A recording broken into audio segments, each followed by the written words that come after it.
Welcome, students, to the session on Tennyson. We'll begin with a brief biography and then we'll move on to a brief introduction of the poem Tears, Idle Tears.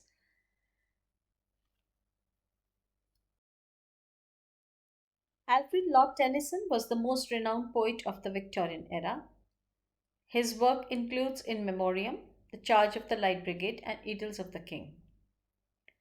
Born in England in 1809, Tennyson began writing poetry as a boy. He was first published in 1827. But it was not until the 1840s that his work received regular public acclaim. His In Memoriam, which contains the line, "It is better to have loved and lost than never to have loved at all," cemented his reputation. Tennyson was Queen Victoria's Poet Laureate from 1850 until his death in 1892.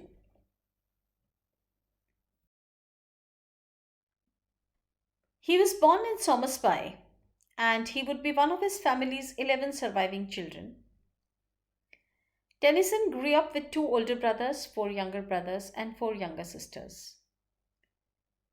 Tennyson's father was a church rector who earned a decent income, but the size of family meant expenses had to be closely watched. Therefore, Tennyson also attended Louth Grammar School for a few years. The rest of his pre-university education was overseen by his well-read father. Tennyson and his siblings were raised with a love of books and writing. By the age of 8, he was penning his first poems. However, his home was not a happy one. His father was an elder son who had been disinherited in favor of younger brother, which engendered resentment. Even worse, his father was an alcoholic and a drug user who at times physically threatened members of the family. In 1827, Tennyson had his first poetry published, Poems by Two Brothers. That same year, he began to study at Trinity College, where his two older brothers were also students. It was at university that Tennyson met Arthur Hallam, who became a close friend and joined a group of students who called themselves the Apostles. He continued to write poetry, and in 1829 he won the Chancellor's Gold Medal for the poem Timbuktu. And in 1830 he published his first solo collection, Poems Chiefly Lyrical. Tennyson's father died in 1831. His death meant straitened circumstances for the family, and Tennyson did not complete his degree. As a younger son, he was encouraged to find a profession, such as entering the church like his father. However, he was more determined to focus on poetry. At the end of 1832, he published another volume of poetry, Poems by Alfred Tennyson. It contained work that would become well known, such as The Lady of Shalott, but received unfavorable reviews. These greatly affected Tennyson, and he subsequently shied away from publication for a decade, though he continued to write during that time. After leaving Cambridge, he remained close to Arthur Hallam, who had fallen in love with his sister Emily. When Hallam died suddenly in 1833, likely from a stroke, it was a devastating loss for the poet and his family. Tennyson developed feelings from Rosa Baring in 1830, but her wealth put her out of his league. Every door is barred with gold and opens but to golden keys. He shared this in Locksley Hall. In 1836, Tennyson fell in love with Emily Selwood. The two were soon engaged, but due in part to concerns about his finances and his death. There was a history of epilepsy in Tennyson's family, and the poet worried he had the disease, so he ended the engagement in 1840.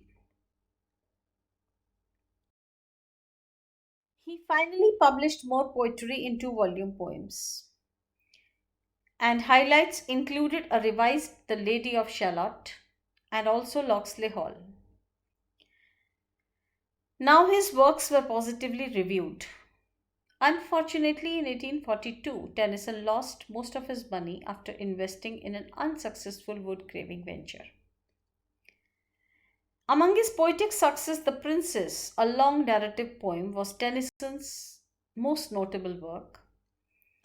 But he hit a career high note with In Memoriam. This elegiac creation, which contains the famous line, "It is better to have loved and lost than never to have loved at all," incorporated Tennyson's sorrow about his friend Arthur Hallam's death. It greatly impressed readers and won Tennyson many admirers. Coming to his poem Tears, Idle Tears, which have been prescribed in our syllabus along with the Lotus Eaters. It is a small lyrical poem which combines beauty with sadness, which causes the readers to feel empathy for the speaker. The title itself shows that he is talking about sadness, but there is a paradox, lying inherent paradox in the title. His speaker in the poem is able to depict the sorrow of mourning and the devastation of lost youth. And he brings attention to what it means to age and become aware of the darker side of life. Tears, Idle Tears is a lyrical poem. It was published in 1847, published as one of the songs in the collection The Princess. And it is famous and regarded for its quality of the lyric. When we read the poem, we often overlook the poem's blank verse because the poem does not rhyme. We must have a look at the context of the poem. Tennyson's visit to Tintern Abbey inspired him to compose this poem. And this was an abbey which was abandoned in 1536. We have also read verse Tintern Abbey. Tennyson said, that the convent was full for me of its bygone memories. Now, this statement is sufficient enough to describe what was the central idea and theme of the poem. Bygone memories. He is talking about his past and remembering his past. Poem was about the passion of the past and abiding in the transient. How we abide and live in the moments which are actually transient.